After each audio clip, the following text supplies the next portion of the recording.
I never imagined that silence could scream. Until I saw my mother slide an old photo album across the table, and it hit the wood. Like a thunderclap, the Christmas lights blinked cluelessly overhead. Fake snow frosted the windows. Cinnamon floated in air. My niece hummed some Mariah Carey remix under her breath, and everything was supposed to feel cozy.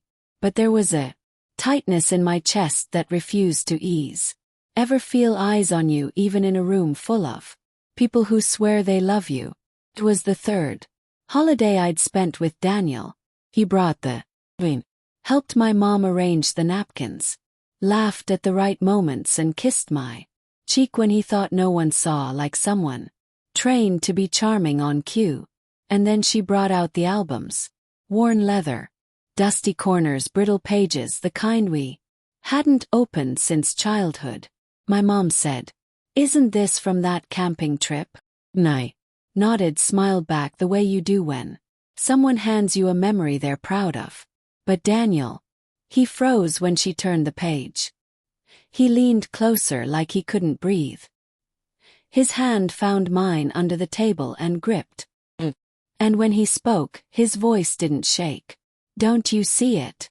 "See what?" He pointed at a picture. Lake Crescent, summer of '98. Me and some kids I vaguely remembered. But his finger hovered over a boy in the back. Not the ones I used to play tag with. No, one by the trees. Distant, but his face was visible. A pale kid in a striped shirt with a crooked tooth. The same face Daniel had seen once before. The face of the man who broke into his foster home at age 10. The one who hurt him and vanished. The one they never caught. Suddenly my childhood memories felt like lies. But Daniel's voice stayed calm, like he was narrating a documentary about something inhuman. "That's him," he said. And my lungs stopped working. "We didn't cause a scene." Smiled. Helped clear the table. Held Daniel's hand under it like nothing had just shattered. 5 hours later we were back home. I tore open drawers, searched attic boxes, flipped through every folder. What I found wasn't just a photo. There were records, receipts, a name change form dated.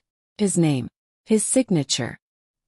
His hidden identity buried beneath fake addresses. Phony card signed Uncle Joan. Even though no one in our family had ever had one. He had been in our lives the whole time. Holidays, birthdays, at dinner tables.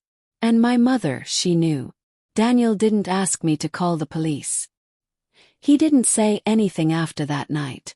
But the weight of his silence said everything. I handed over the photo, the files, everything she had stuffed into a plastic bin labeled taxes.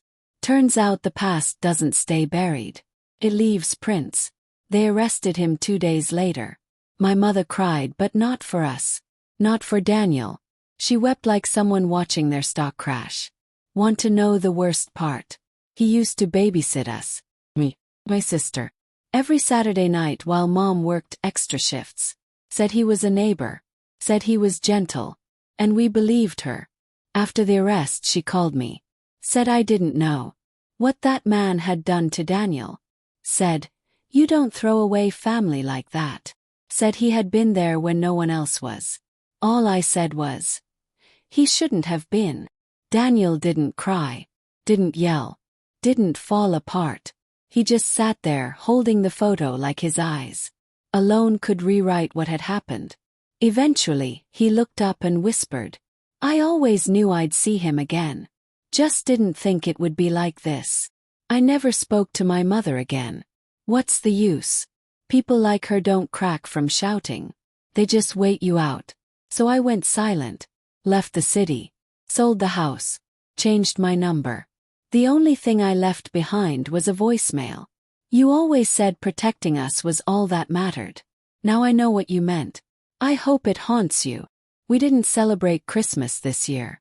No tree, no songs, no sparkle. Just quiet. But not the choking kind, the healing kind.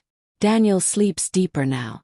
Some nights he wakes up drenched, fists gripping the sheets like they're his anchor.